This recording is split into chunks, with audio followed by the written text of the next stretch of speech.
পরম করুণাময় অসীম দয়ালু আল্লাহর নামে শুরু করছি। আমি মোহাম্মদ নাজমুল হুদা, বায়োগ্যাস ইঞ্জিনিয়ার, কুমিল্লা জোন। উম, আমাদের আজকে যে পর্বটা নিয়ে আলোচনা করব সেটা হলো বায়োগ্যাস প্ল্যান্ট কেন করবেন। বায়োগ্যাস প্ল্যান্ট করার তার জন্য অবশ্যই একটা খামারে তার একটা বিশেষ ধরনের একটা সামাজিকতার দিক থেকে একটা বিশেষ ধরনের তার একটা দায়িত্ব রয়েছে।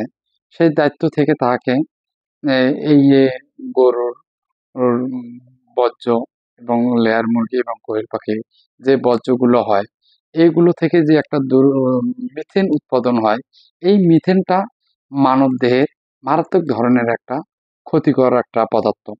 এই পদার্থটাকে, এই মিথেনটাকে যাতে বাতাসের সাথে এবং পরিবেশের যে ভারসাম্য রক্ষার ক্ষেত্রে এটা যেন ইফেক্ট না করে, এটার জন্য প্রত্যেকটা খামারে নিজ দায়িত্ব থেকে একটা ফ্যামিলি সাইজ অথবা বাণিজ্যিক আকারে একটা করে বায়োগ্যাস প্ল্যান্ট তৈরি করা আবশ্যক।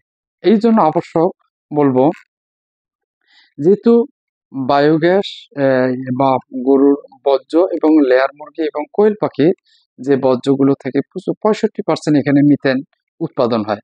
উম, এই মিথেনটা আম, বায়ু দূষণ এবং পরিবেশ দূষণ এবং সমাজের যে যে দুর্গন্ধ, মশা মাছি উৎপাদন হয়, এইগুলো থেকে বেরিয়ে আসতে গেলে একজন খামারিকে একটা ডোমেস্টিক সাইজ অথবা কমার্শিয়াল সাইজ একটা বায়োগ্যাস প্ল্যান্ট করা আবশ্যক।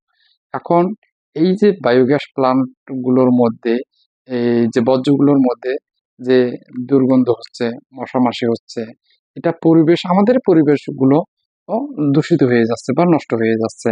এইগুলো থেকে বেরিয়ে আসতে গেলে আমাদেরকে একটা বায়োগ্যাস প্ল্যান্ট স্থাপন করা আবশ্যক, প্রয়োজন। তবে এই ভিডিওটা যদি আপনাদের ভালো লাগে, অবশ্যই অবশ্যই অবশ্যই আপনারা লাইক, কমেন্টস এবং শেয়ার অবশ্যই করবেন। ধন্যবাদ।